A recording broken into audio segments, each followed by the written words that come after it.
Bom dia, amados, paz e graça. Podeis assentar um minutinho? Nessa manhã, uma manhã especial, da qual nós temos marcado um encontro especial com o nosso Deus.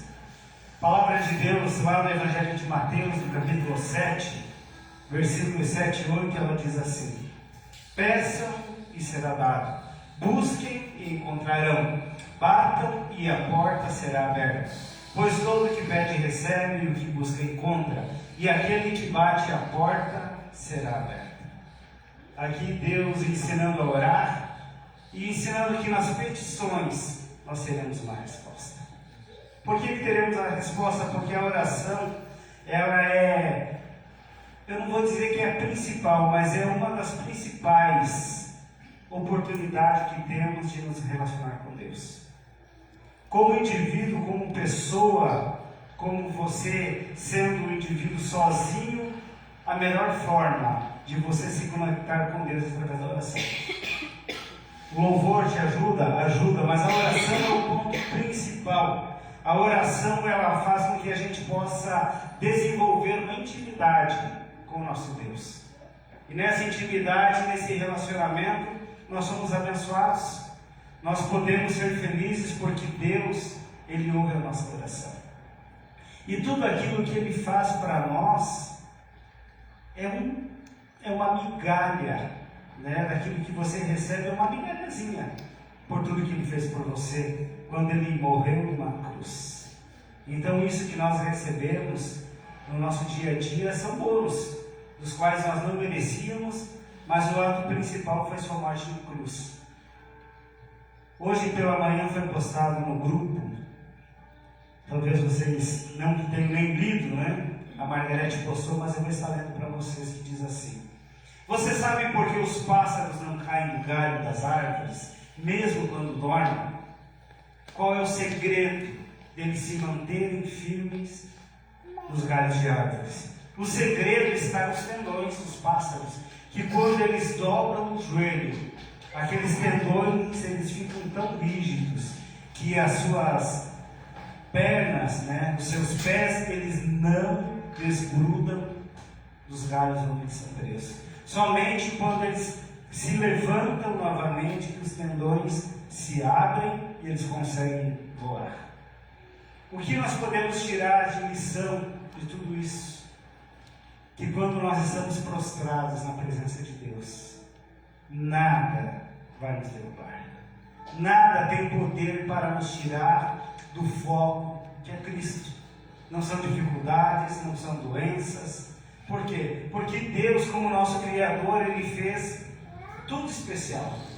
Como Ele fez essa sensibilidade dos pássaros, Ele também criou em nós um coração pronto para obedecer. E prostrados na sua presença, nós somos mais que vencedores. A oração é essa conexão que nós temos com o nosso Deus.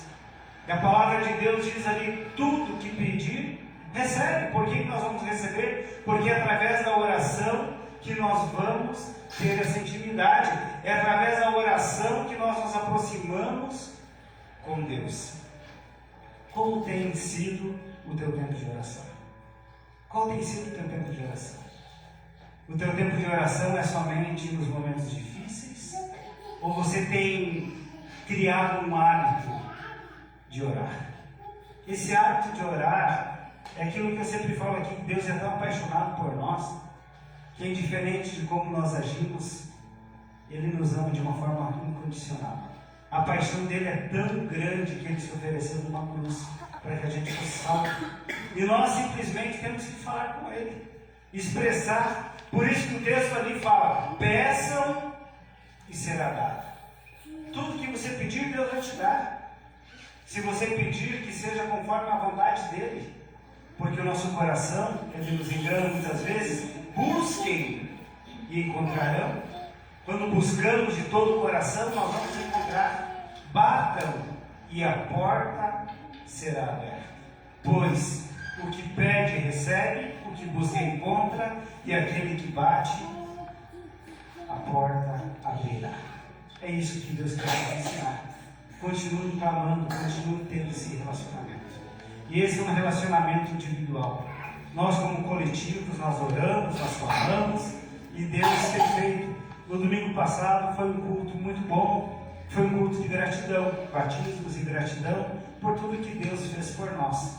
Nós não demos oportunidade para ninguém testemunhar, mas se eu tivesse chamado, eu creio que tinha muita gente para testemunhar o que Deus fez através da oração. O que Deus tem feito na tua vida através da tua súplica. Não é porque você é bom, não é porque você é melhor que o outro, mas é porque Deus te amou primeiro. É pela paixão dele por cada um de nós que ele continua nos abençoando, mesmo em tempos que nós muitas vezes balançamos. Mas temos que continuar crendo que ele é soberano e ele vai continuar fazendo infinitamente mais. Baixa a cabeça, vamos orar, vamos falar com Deus, vamos colocar na presença dele a nossa vida. E aproveita nesse momento, coloca teus pedidos de oração. E se você tem algum pedido, pode fazer. Pode falar, irmã Teresa. Pastor, eu peço oração pela Carolina, minha neta. Eu já coloquei no grupo, mas eu peço em nome de Jesus. Deus atenda nossas preces. Amém. Vamos continuar orando, né? Porque nós já estamos orando pela Carolina, né? Ontem também foi o chá dela, né? De fralda, né? Sim. É. Foi o chá de fralda. Até a minha mãe queria adiar, mas aí já estava tudo programado. Amém. Vamos continuar orando pela Carolina, né? Ela está grávida e a gravidez não está muito boa, né? Mas Deus tem tudo sob seu controle. Mas alguém tem algum motivo de oração? Pode falar, irmã. Eu peço pela minha família, meus filhos, netos, que eles busquem o Senhor, se libertem de idolatrias e vícios. Tudo aquilo que impede, né, de ter um relacionamento com Deus. Né? Mas alguém? Pode falar. Quero pedir assim, a cura, salvação e libertação, né, da minha vida, o que precisa ser transformado, e da vida da minha família também, dos meus familiares, família, amigos e inimigos até. Amém. Vamos orar, com certeza, né? Pode falar, Nolete. Eu peço pela salvação e transformação da minha família. Amém, né? É algo que nós nunca podemos parar, né? De pedir pela salvação dos nossos familiares. Eu tenho sempre pensado comigo, se eu parar de clamar, quem vai orar? Não que eu seja a única pessoa, né? Ou você é a única pessoa, mas se você desistir, talvez alguns já desistiram, então continue clamando. Adriano, pode falar. Eu gostaria de oração da igreja, né? Que final de semana nós estaremos viajando, fazendo passeio, que Deus seja nos abençoando e nos protegendo. Amém. Isso é muito importante também, família, né? Eu também já vou pedir oração aí a Margarete, vamos estar viajando já na quarta-feira. Margarete tem que fazer 2 ressonâncias lá em Videira, depois nós vamos até Chapecó, que ela vai ministrar lá para as mulheres no sábado. Então que Deus possa estar cuidando de nós nessas viagens, né? Vou orar também pela vida do meu filho que está em Curitiba, está voltando, passando por aqui hoje, que Deus possa dar o livramento. Mas alguém tem algum motivo? Então vamos orar, abaixa a tua cabeça e fale com Deus. Se você não tem nenhum motivo e você ouviu todos os pedidos aqui, clame por eles. Continue orando. Vamos orar agradecendo pela vida dos jovens, ontem pelo encontro bem legal que tivemos aqui com eles, né? Que Deus continue abençoando a vida de cada um. Senhor nosso Deus e amado Pai, Senhor, nós queremos o Teu poder. Reconhecemos a Tua soberania, reconhecemos que Tu és Deus. Não existe nada no céu, na terra, nas profundezas, maior do que o nosso Deus. E nesta manhã, Senhor, nós clamamos, porque cremos no Teu poder. Cremos que Tu és o Deus que restaura. Foi o que nós acabamos de falar sobre a oração. É esse elo que nos liga ao nosso Criador. É através da oração que nós colocamos os nossos sentimentos. É através da oração que nós colocamos tudo aquilo que nós necessitamos na Tua presença, Pai. Ouve o nosso clamor. A Tua palavra diz que a oração do justo ela é eficaz. E nós queremos nos apresentar justos na Tua presença. Porque nós fomos justificados pelo Teu sangue lá na cruz do Calvário. Não há nada que possa impedir a nossa comunicação contigo. porque Tu és o único canal que nos leva ao Pai. Tu és o único caminho que nos leva ao Pai. Por isso, Senhor, nós cremos no Teu poder. Jesus, nós oramos em Teu nome e pedimos que Tu continue ouvindo o nosso clamor. A Tua palavra lá em Apocalipse diz que os vasos estão cheios com as nossas orações. Elas estão na presença de Deus. E nós clamamos pela resposta. Que a resposta venha em conformidade à Sua vontade. Porque muitas vezes nós pedimos e pedimos mal, porque o nosso coração é enganoso. Mas quando nós pedimos que seja feita a Tua vontade, nós recebemos o retorno. Porque a Tua vontade é nos abençoar, é nos ver feliz. O sacrifício Teu lá na cruz foi porque queria que nós tivéssemos novamente sido religados com o Pai, do qual fomos. A Tua ressurreição nos trouxe uma nova vida. E essa mudança de vida gera em nós algo muito especial. Que nesta manhã, Senhor, esse clamor possa estar na Tua presença.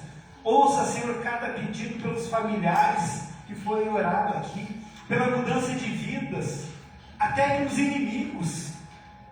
Que eles sejam abençoados, que eles sejam fortalecidos. Nós clamamos e pedimos a cura física daquelas pessoas que estão necessitadas, o Teu cuidado especial, porque Tu tens, Senhor, poder em Tuas mãos. Basta simplesmente um olhar Seu, basta simplesmente uma palavra Sua, que as nossas vidas serão transformadas em todo o tempo. Que nesta manhã de alegria, de júbilo, nós possamos continuar cantando e dizendo que só o Senhor é Deus. Só o Senhor tem o poder de transformação. Sabemos, Pai, que Tu usa pessoas como agente desse milagre. Então nos capacite, Pai, em todo o tempo. Trabalhe agora em cada coração, que essa oração possa chegar queimando, dilacerando. Que essa oração possa curar vidas, restaurar famílias, restaurar lares, casamentos, restaurar comunhão entre familiares, aquilo que foi rompido por coisas tão banais, situações que o maligno tenha levantado e colocado para atrapalhar, que caiu por terra em nome de Jesus. Pai, nós cremos, porque Tu és o único caminho, não há outra forma, não há outro meio de nós nos achegarmos até Deus, se não for através de Jesus Cristo, Teu Filho. E é nesse clamor, nessa confiança, que eu oro, grato em nome de Jesus. Amém. Bem, amados, vamos ficar de pé novamente, vamos continuar louvando a Deus em cânticos.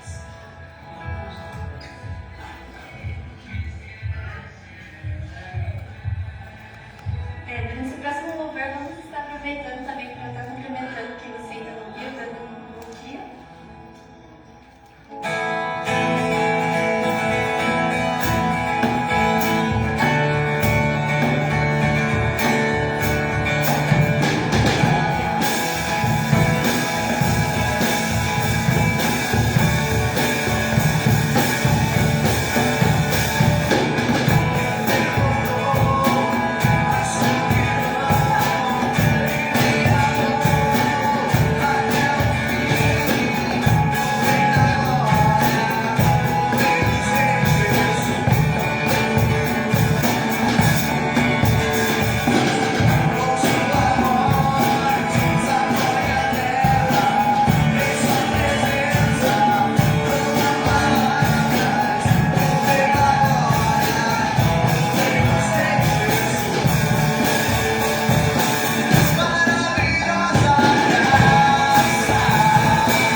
tiver algum pedido ou algum agradecimento mesmo, como você está aproveitando o seu louvor para estar fazendo.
Amém, irmãos. Bom dia.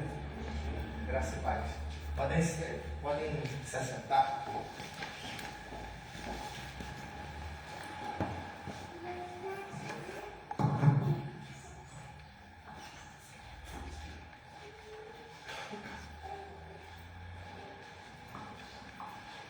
É um motivo de gratidão a gente poder estar mais um domingo na casa do Senhor.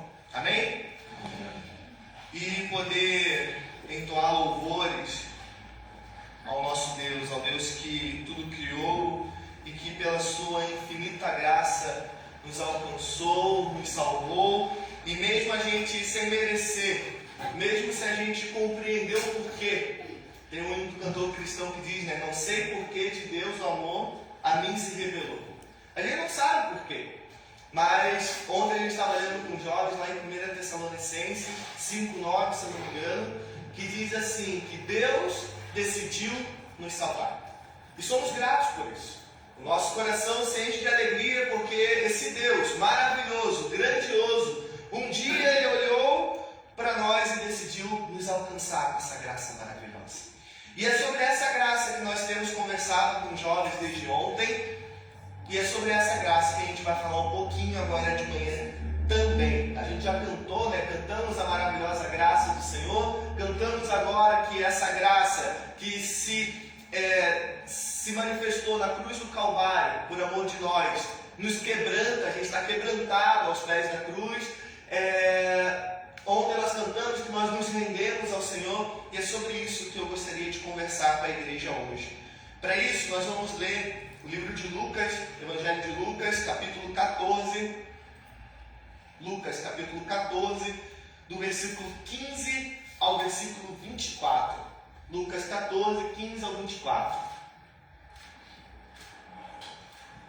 Diz assim a palavra de Deus. Ao ouvir isso, um dos que estavam à mesa com Jesus disse: Feliz será aquele que comer no banquete no reino de Deus. Jesus respondeu: Certo homem estava preparando um banquete, um grande banquete, e convidou muitas pessoas. Na hora de começar, ele enviou seu servo para dizer aos que haviam sido convidados: Venham, pois tudo já está pronto. Mas eles começaram, um por um, a apresentar desculpas. O primeiro disse: Acabei de comprar uma propriedade e preciso ir vê-la. Por favor, desculpe-me.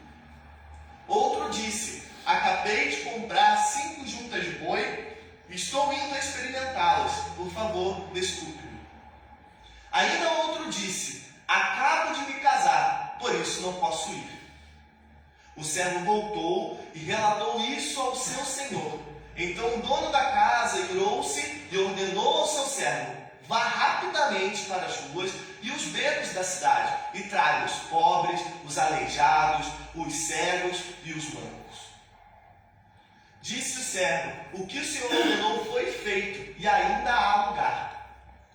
Então o Senhor disse ao servo: Vá pelos caminhos e valados e obrigue-os a entrar para que a minha casa fique cheia. Eu digo a vocês: nenhum daqueles que foram convidados provará do meu banquete. Senhor, nós somos gratos a Ti porque a Tua palavra chegou até nós. Nós somos gratos a Ti porque podemos lê-la e podemos meditar nela, Pai. Fale conosco, Pai amado. Continue falando conosco, edificando o nosso ser e transformando a nossa vida, Pai, para a honra e glória do Teu nome. Em nome de Jesus. Amém. Essa parábola, eu não sei quantos de vocês já tinham lido ou ouvido essa parábola, mas é uma parábola muito interessante. Porque é um senhor, é um homem rico, faz uma festa, convida as pessoas e as pessoas elas apresentam desculpas e simplesmente não vão. E aí esse senhor ele fica irritado com isso e ele diz assim: não, então vá lá e busque todo mundo que você conseguir. Busque todo mundo e traga todo mundo para a minha festa. E a gente não leu, porque senão fica muito extenso, mas olha só, o versículo 15, que foi onde a gente começou a ler, disse assim: E, ouvindo isso, um dos que estavam com ele à mesa. Por que diz assim? Porque o versículo 14 inteiro, lá no versículo 1 do capítulo 14, é o mesmo ambiente. Que ambiente é esse? Jesus, isso está lá no versículo 1, 2 do capítulo 14. Jesus está à mesa, junto com um dos principais dos fariseus. Jesus está, é sábado, Jesus está tomando uma refeição junto com um dos principais dos fariseus. Ele está ali na casa desse fariseu, desse religioso, e é uma coisa interessante para a gente entender o contexto, que isso é algo muito comum O que acontecia? Os fariseus, os mestres da lei, normalmente eles davam uma refeição, e essa refeição ela era aberta. Então estava ali, provavelmente, o fariseu com alguns convidados, Jesus comendo e discutindo sobre a lei, sobre Deus, sobre o reino, sobre essas coisas. E a casa aberta, por quê? Porque as pessoas sabiam que ali estavam pessoas que estavam discutindo sobre isso e iam até ali para assistir. Então, isso aqui que a gente está lendo era tipo o evento do final de semana. As pessoas iam até lá para ver o que estava acontecendo, o que Jesus ia falar, o que o fariseu ia falar. Isso era algo muito comum na época. Tanto é que lá no versículo 2 do capítulo 14 está escrito assim: e eis que estava ali diante dele um certo homem hidrópico. Ali aparece inchado, né? Porque hidrópico é isso, né? A pessoa tem tipo... é um inchaço que dá por causa de água. Eu li lá, irmãos, para falar para vocês, mas biologia não era meu forte na escola, não sei explicar. Mas era algo assim, ali está melhor, inchado. Então, esse homem ele não estava convidado. Veja, à frente dele estava um homem inchado. Por quê? Porque se for para a gente ver quem tinha sido convidado, está lá no versículo 15. Um homem que estava à mesa. Esse que estava aqui, o hidrópico, o homem inchado, não foi convidado. Ele estava ali para ver o que estava acontecendo. Jesus olha para esse homem e pergunta para aqueles que estavam à mesa: olha, é sábado. O sábado é sagrado. Você não pode fazer nada no sábado. E Jesus olha para eles e fala assim: é justo curar no sábado? E eles ficam quietos. E aí Jesus cura o homem e fala assim: porventura, num sábado, se um filho de vocês, se um boi cair num poço, vocês não vão lá tirar? Então é justo curar no sábado. E aí depois disso, depois que Jesus cura esse homem, Jesus vai contar uma parábola. Antes da parábola que a gente leu, ele vai contar uma parábola dos assentos. Por quê? O que Jesus percebe? Isso está no versículo 7. As pessoas começaram a brigar, meio que se empurrar para ocupar os melhores lugares, para ver o que estava acontecendo, para ver o debate que ia acontecer. E o versículo 7 diz: Jesus, percebendo isso, conta uma parábola. Qual que é a parábola? A parábola: olha, se você é convidado para um lugar, não sente nas primeiras fileiras, não sente nos melhores lugares. Por quê? Porque pode ser que você sente no melhor lugar e vem o dono da festa e fala assim: viu, chegou alguém que é mais importante que você, dá licença, deixa essa pessoa sentar aí. E daí você tem que ir lá para trás. O que Jesus ensina? Senta nas últimas, porque o dono da festa vai chegar, vai ver você e vai falar: não, você é meu amigo, vamos lá para o melhor lugar. Jesus diz isso e ainda diz assim para o dono, para o fariseu que estava oferecendo o banquete. Isso está lá no versículo 12 e 13. Ele diz assim: olha, legal, fazer um jantar para quem pode te retribuir, ok. Mas Jesus diz para ele: faça jantares e convidem aqueles que não podem te dar nada em troca. E aí depois disso, depois de Jesus falar isso dos assentos, falar isso para o dono da festa, para o dono o fariseu que convidou para o banquete, uma pessoa que está sentada na mesa, não diz quem que é, fala aquilo que a gente leu no versículo 15. Feliz é aquele que comeu pão no reino dos céus. E aí Jesus vai contar essa segunda parábola, a parábola do banquete. É muito interessante porque Jesus, ele vem desde o primeiro versículo do capítulo 14, olhando para aqueles que nada podiam oferecer em troca. O capítulo abre com Jesus olhando para uma pessoa que nem foi convidada para estar ali. Depois ele conta uma parábola sobre os assentos. Olha, não tentem por vocês mesmos serem as pessoas importantes. Depois ele vai chamar a atenção e vai dizer assim: olha, convida alguém que não pode te oferecer nada em troca. Ou seja, Jesus está a todo momento apresentando essa graça. Porque o que é a graça? É um favor que nós não merecemos. Jesus fez com a gente a mesma coisa que ele fez com esse homem hidrópico, com esse homem inchado. Esse homem não merecia, ele nem devia estar ali, não foi convidado. Mas Jesus olhou primeiramente para ele e o cura. E nós que também não merecíamos, Jesus nos olha e nos alcança com essa graça, nos dando salvação. E é sobre isso que é a parábola. A parábola vai começar falando sobre o reino. É muito interessante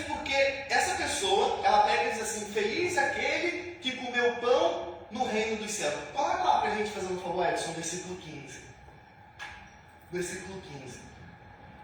Feliz será. Será, na biologia não era bom, mas no português era mais ou menos. Será para o futuro, certo, irmãos? É algo que ainda vai acontecer. E isso, eu imagino que quando ele falou isso já incomodou Jesus. Por quê? Porque Jesus já vinha ensinando que o reino de Deus não é algo que ainda virá. Jesus inaugura o reino de Deus. Jesus lá em João 18:36 vai dizer: o meu reino não é deste mundo. Em Lucas 17, 20 e 21, alguns homens vão chegar para Jesus vão perguntar: como que eu posso saber aonde está o reino de Deus? E Jesus vai dizer, muitos vão perguntar e alguns vão dizer: o reino de Deus está aqui e ali. Mas Jesus diz o quê? O reino de Deus está no meio de vós. O reino de Deus já veio. Então essa ideia que esse homem apresenta aqui, aquele que ainda será, não é será. O reino de Deus está entre nós. O reino de Deus é Jesus dentro do nosso coração. O reino de Deus é o sacrifício que Ele fez na cruz do Calvário e o derramamento do seu Santo Espírito vivendo dentro de nós. Esse é o reino de Deus. O reino de Deus está presente dentro do coração de cada um de nós. E é por isso que nós vivemos nesta terra, mas nós não somos desta terra. Porque nós pertencemos ao reino celestial e eterno. Nós vivemos aqui, mas não vivemos seguindo as lógicas deste mundo. Porque nós seguimos as lógicas do reino eterno. Como assim? A lógica desse mundo é: se alguém te bate, o que você faz?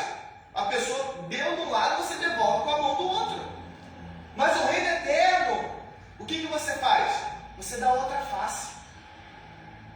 No reino eterno, no reino aqui na terra, você prejudica o teu inimigo. No reino eterno você faz o que a irmã fez hoje. Ora e ama o teu inimigo.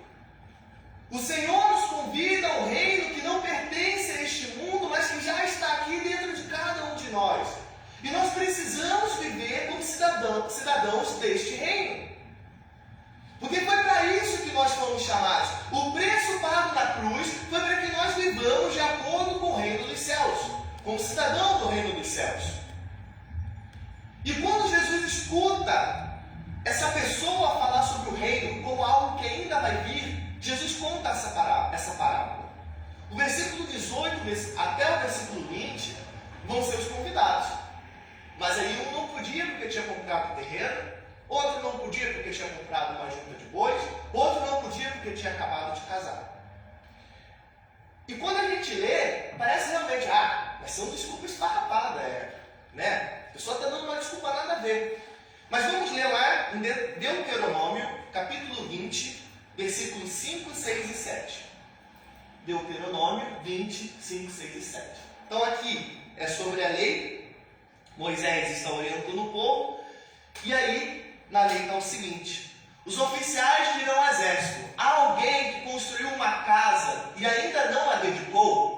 Volte ele para sua casa, para que não morra na guerra e outro a dedique.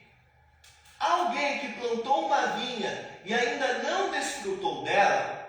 Volte ele para sua casa, para que não morra na guerra e outro desfrute da vinha.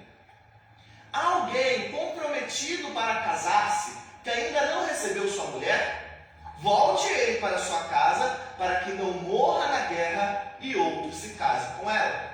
Ou seja, as desculpas que aquelas pessoas deram para não ir no casamento, vamos dizer assim, eram desculpas aceitáveis. Mas o que Jesus está querendo dizer? Olha, o meu reino, o reino de Deus, o reino eterno, o reino dos céus, ele precisa estar em primeiro lugar. É isso que Jesus nos ensina lá em Mateus. Buscar primeiro o quê? O reino de Deus. Quando chegam para Jesus e perguntam: Jesus, qual que é o mandamento mais importante? Jesus diz: ouve, Israel, o mandamento mais importante é amar a Deus sobre todas as coisas. Existem coisas importantes, mas absolutamente nada pode ser mais importante do que Deus. E às vezes a gente coloca tantas coisas na frente. A gente fala que a família é mais importante que Deus. Os nossos filhos são mais importantes que Deus. Melhor, a gente não fala, mas a gente pratica. A gente coloca o nosso filho em primeiro lugar. A gente coloca a nossa família em primeiro lugar. E aí, no momento, a gente usa isso como desculpa.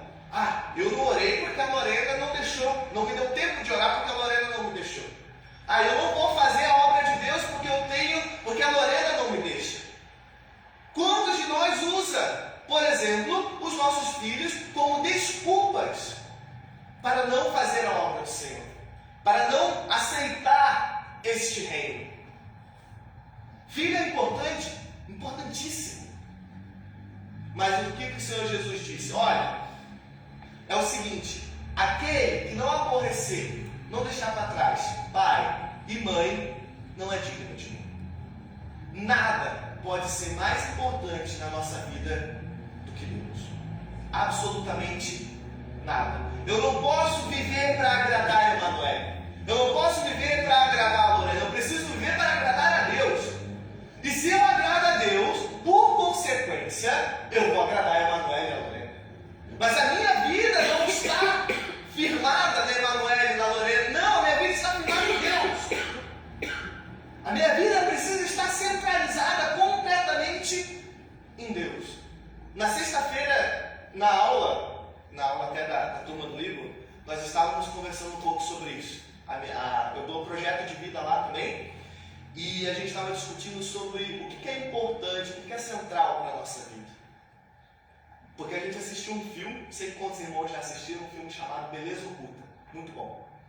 E é de o personagem principal, o Will Smith, ele era muito bem sucedido, e a vida dele acaba praticamente porque a filha dele morre.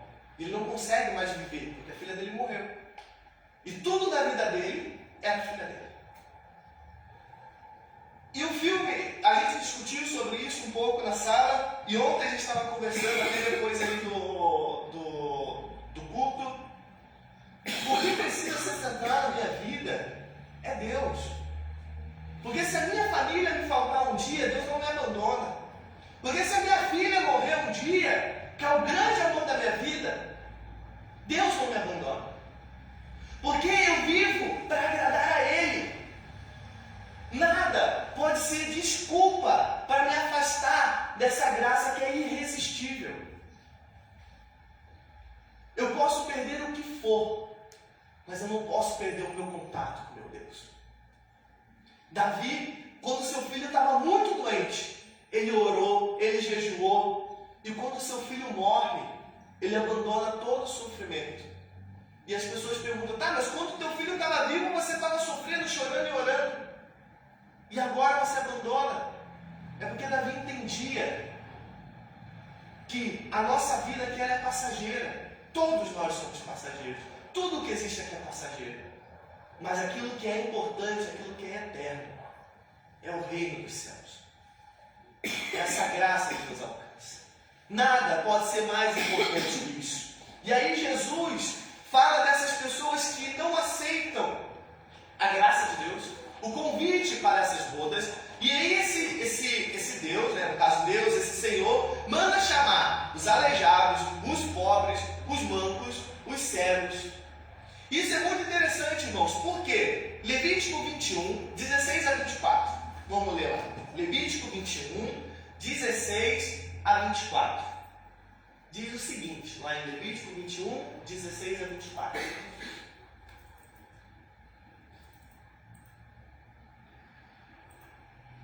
Disse ainda o Senhor a Moisés: diga a Arão, pelas suas gerações, nenhum dos seus descendentes que tenha algum defeito poderá aproximar-se para trazer ao seu Deus ofertas de alimento. Nenhum homem que tenha algum defeito poderá aproximar-se. Ninguém que seja cego ou aleijado, que tenha o rosto defeituoso ou o corpo deformado. Ninguém que tenha o pé ou a mão defeituosos, ou que seja corcunda ou anão, ou que tenha qualquer defeito na vista, ou que esteja com feridas purulentas, ou com fluxo, ou que tenha testículos defeituosos. Nenhum descendente do sacerdote Arão que tenha qualquer defeito poderá aproximar-se para apresentar ao Senhor ofertas preparadas no fogo, tem defeito, não poderá aproximar-se para trazê-las ao seu Deus. Poderá comer o alimento santíssimo de seu Deus e também o alimento santo. Contudo, por causa do seu defeito, não se aproximará do véu nem do altar, para que não profane o seu santuário. Ou, eu sou o Senhor que os santifico. Foi isso que Moisés falou a Arão e a seus filhos e a todos os israelitas. Por que é interessante essa lista que Jesus fala? Ele não diz assim, e aí o cego saiu e buscou todo mundo. Não, ele dá características. O pobre, o cego, o aleijado. Por quê? Porque essas pessoas, mesmo que elas fossem descendentes de Arão, elas não poderiam entrar para oferecer sacrifício. Como que funcionava, irmãos, no Antigo Testamento? Tinha o templo e tinha um lugar de sacrifício, onde só o sacerdote podia entrar. E tinha o Santo dos Santos, onde só o sumo sacerdote poderia entrar, porque lá estava a presença de Deus. E essas pessoas que tinham qualquer problema, qualquer deficiência, elas não poderiam entrar lá. Não poderiam. O que Jesus está falando? Olha, sabe aquelas pessoas que estão excluídas? Sabe aquelas pessoas que não merecem? Sabe aquelas pessoas que não têm nada para oferecer? Vai lá e chama elas. Chama, manda entrar. Inclusive os pobres. Os pobres é interessante porque os pobres não estão nessa lista que a gente leu em Levíticos. Mas, e aí o Edson fez uma pregação já faz algum tempo sobre isso, sobre quando Jesus entra no templo e acaba com os comércios que existiam dentro do templo. O pobre não tinha dinheiro para ir lá no templo e comprar algo para sacrificar. O pobre não tinha dinheiro para trocar, porque dentro do templo só podia circular uma única moeda. Então as pessoas chegavam até um templo e existia uma espécie de banco onde as pessoas faziam câmbio, trocavam seu dinheiro pelo dinheiro do templo, para poder comprar aquilo que elas iriam sacrificar, para que elas não precisassem trazer, vou sacrificar uma ovelha, aí eu tenho que andar quilômetros com aquela ovelha. Não, eu vou, chego lá no templo, eu compro. O pobre também estava excluído. E Jesus olha para essas pessoas através dessa parábola e diz assim: manda chamar. Manda chamar. Esses somos nós, irmãos. A gente não tem nada para oferecer para Deus. A Bíblia é muito clara dizer isso, porque tudo é dele. Tudo foi criado por ele. O que posso eu oferecer ao Senhor? Dinheiro?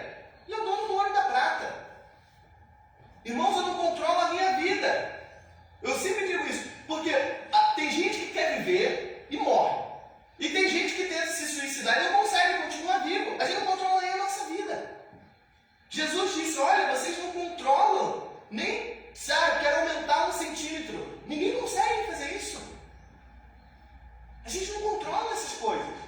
Como é que a gente, como a gente vai cantar daqui a pouco, finito, carnal, pequeno, miserável, pode oferecer alguma coisa a Deus? Nós não podemos, irmãos. Eu não posso achar que Deus vai me abençoar porque eu faço. Eu não faço nada. Tudo aquilo que eu faço de bom é Deus que habita em mim e me faz fazer. Quem faz é Ele. Não sou eu. Porque eu sou tão pecador quanto qualquer outra pessoa. Eu sou tão miserável como qualquer outra pessoa.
mesmo sem eu merecer. Mesmo sem eu poder dar nada em troca para Ele. Ele me amou. E esse amor dele me constrange, irmãos. Eu não consigo viver longe desse Deus que me salva, que me redime. Eu não consigo, irmãos. Porque essa graça, ela nos atrai. A presença do Senhor nos atrai para Ele. Nós somos atraídos a Cristo. Porque Ele nos salvou. E Ele vai continuar a parábola dizendo assim, olha, já foi chamado todo mundo, mas ainda tem lugar. E Jesus diz que o dono da festa falou o seguinte, vai pelos caminhos e vielas e façam todos entrarem. Jesus é interessante porque ele diz assim, olha, sabe aquelas pessoas de Israel que não podiam entrar na presença do Senhor? Eu estou chamando elas. Sabe os estrangeiros, que é aqueles que estão passando, que somos nós, que não somos do povo de Israel, não somos descendentes diretos de Abraão? Manda chamar também, porque a salvação é para todo mundo. Porque o meu reino não conhece fronteiras. Porque o meu reino está no coração de todo aquele que entende a minha graça e aceita a minha graça. Não adianta a gente querer lutar pelos melhores lugares e achar que eu sou bom o suficiente para sentar lá na frente. Eu sou pecador, eu tenho que sentar lá atrás. E Jesus vem e chega na festa e me olha lá atrás e fala assim, você é meu filho, vem aqui para frente. É sobre isso a parábola. As duas parábolas, a que a gente leu e a outra que eu comentei com os irmãos, estão interligadas, porque é sobre essa graça. Se eu acho que eu sozinho vou conseguir, vai acontecer o que aconteceu com esses convidados. Que a gente leu por último no versículo 24, nenhum daqueles que foram convidados comerão no meu banquete. Se eu acho que eu sou bom o suficiente para sentar à mesa de Deus, Ele vai falar o seguinte, olha, dá licença, porque o meu filho que está lá atrás chegou e esse lugar é dele. É Ele que nos conduz até a frente. Ele é o dono da festa que olha o nosso coração humilde e quebrantado e nos traz para sentar à sua mesa. Não porque a gente merece, mas porque Ele pagou o preço por amor de cada um de nós. Se a gente achar que porque eu frequento a igreja, porque eu dou o dízimo, porque eu dou oferta, porque eu prego, porque eu canto, é por isso que eu vou ser salvo, vai sentar na frente e no dia do juízo Deus vai falar, não, pode ir lá para trás, aparta-te de mim, não te conheço. E a Bíblia é muito clara, é interessante porque Jesus diz assim, vai ter gente que vai dizer assim, mas Senhor, eu no teu nome expulsei demônios, no teu nome eu fiz milagres. E Deus vai falar o quê? Não os conheço. Não os conheço. Porque não são as nossas ações que nos levam a Deus. Nós somos levados a Deus por essa graça e a partir daí a nossa vida é transformada. Tudo que eu faço, irmãos, porque esse Deus maravilhoso me salvou, eu faço em gratidão. Eu faço em gratidão. Tudo que eu vivo para Ele, eu não vivo para comprar alguma coisa dele. Eu não vivo para depois eu dizer assim, olha Jesus, eu fui todo domingo na igreja, eu quero presente de Natal. Igual criança, pai. Se eu fui um bom filho, eu quero presente de Natal. Não, eu sou um bom filho porque Ele já me deu tudo. Eu mereci a morte. Qualquer coisa que não é a morte, eu estou no lucro, irmãos. E a gente quer reclamar porque eu estou doente, porque eu não tenho dinheiro.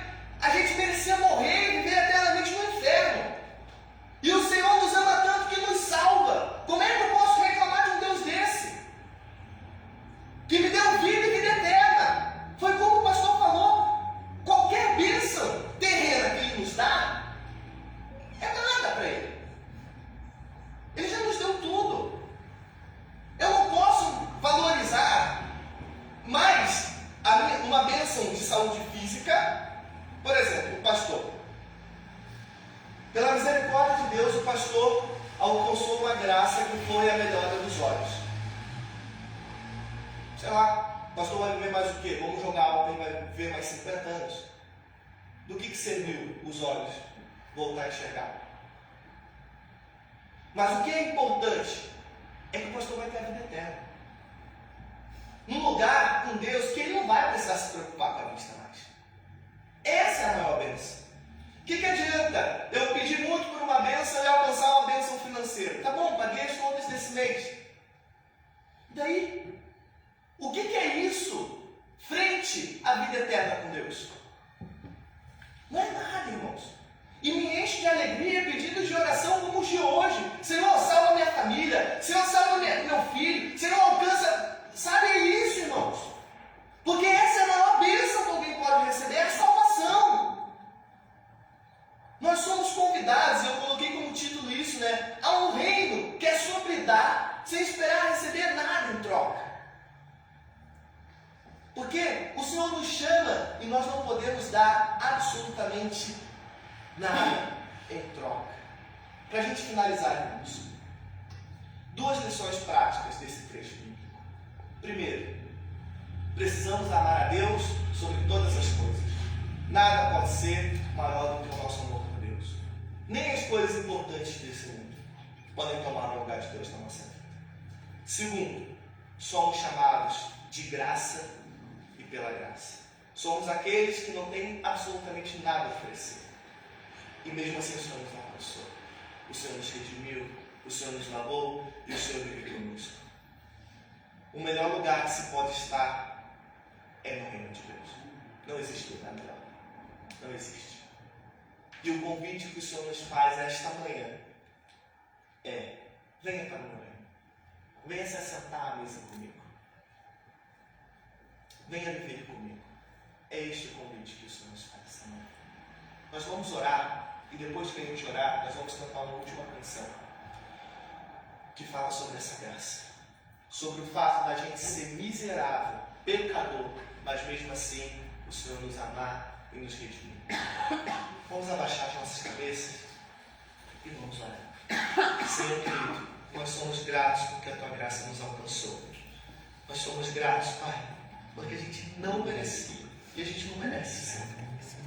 Mas o Senhor nos amou tanto, mas tanto, que mandou o Seu Filho para morrer por amor de nós. Nós somos gratos, Pai. Queremos, Paizinho querido, nos colocar aos Teus pés, quebrantados e dobrados à Tua vontade. Queremos, Senhor querido, fazer parte do Teu reino. Que o Teu reino vive em nós, Pai. Que o Teu Santo Espírito nos preenche e nos faça transbordar, Pai amado, da Tua santidade. Amém. Queremos, Senhor querido, ser identificados, aonde quer que estejamos, como cidadãos do reino do céu. Queremos viver a Tua vida, e não mais a nossa.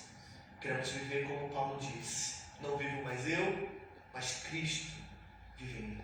Amém. Porque Ele morreu a minha morte, então eu quero viver a vida dele agora, Senhor. Nos ajuda, Paizinho querido. Nos ajuda. Que Teu Santo Espírito nos transforme de dentro para fora, que compreendamos a Tua graça e sejamos atraídos a Ti, Pai. Que a Tua graça e o Teu amor nos constrangam, Pai, para que a gente viva uma vida digna de alguém que Te recebeu, Pai amado, que entendeu o Teu sacrifício e aceitou o Teu sacrifício como caminho de salvação, Pai. Nos ajuda, Pai, nós Te suplicamos. Em nome de Jesus. Amém. Vamos nos colocar de pé, irmãos, para a gente cantar essa última canção.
Deus.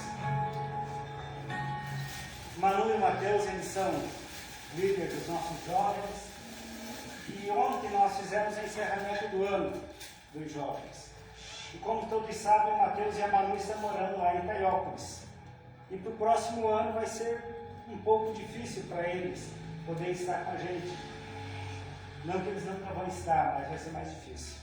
E nós, vem cá, Margarete, nós queremos honrá-los, né, com um pequeno presentinho, agradecer pelo tempo tão precioso que eles tiveram com a gente, com os nossos jovens, abençoando, né? Para nós eles são como filhos, né, Mateus?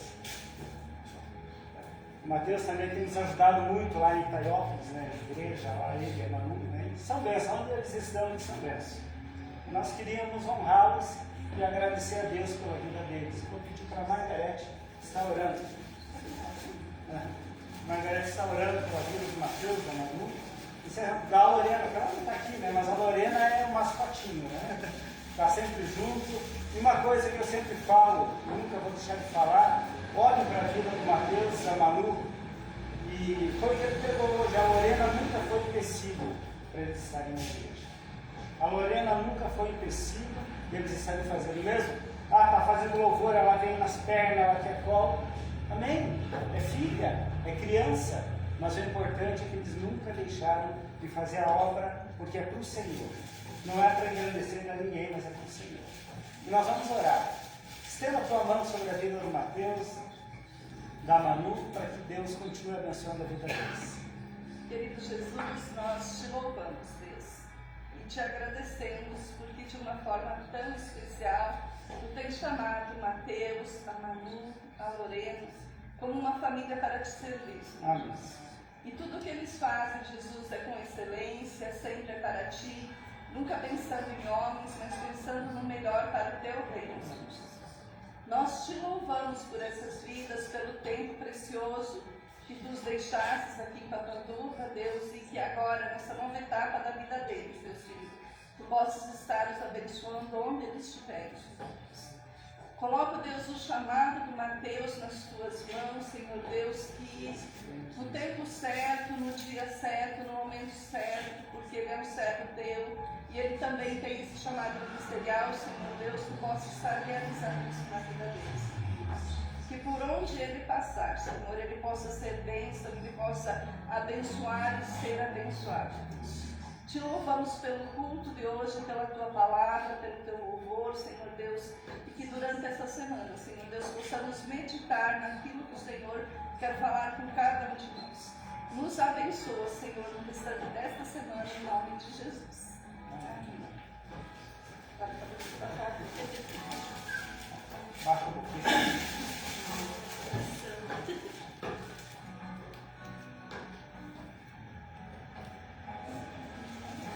Deus abençoe cada um e uma semana excelente na presença do Pai.